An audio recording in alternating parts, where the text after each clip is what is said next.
AVS Video Converter is a video conversion software designed to make converting videos between different formats as straightforward as possible.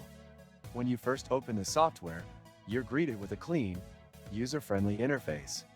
The layout is intuitive, featuring a straightforward file upload system that allows you to drag and drop files or browse them manually. From the get-go, AVS Video Converter supports a wide range of video formats including MP4, AVI, WMV, MOV, MPEG, and many more. This makes it versatile for users who often need to switch between formats for various devices or platforms. The software offers essential editing tools like trimming, cutting, and merging clips, which is helpful if you need to tweak videos before converting them. Additionally, there are various presets optimized for devices such as smartphones, gaming consoles, and DVD players, making the conversion process even simpler for those who aren't particularly tech-savvy.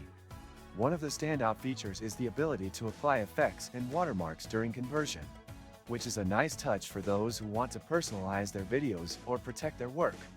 The conversion speed is generally good, but it can vary depending on the size and quality of the file you're working with. Ever got a file you just can't edit? Frustrating, right? Not anymore.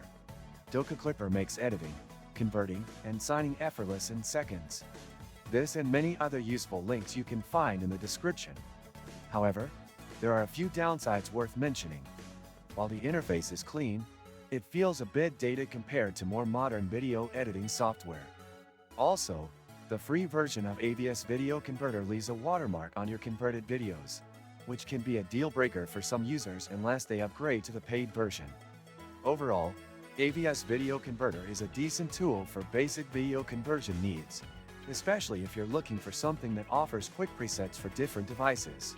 But if you're after a more advanced editing experience, you might find the software a bit lacking.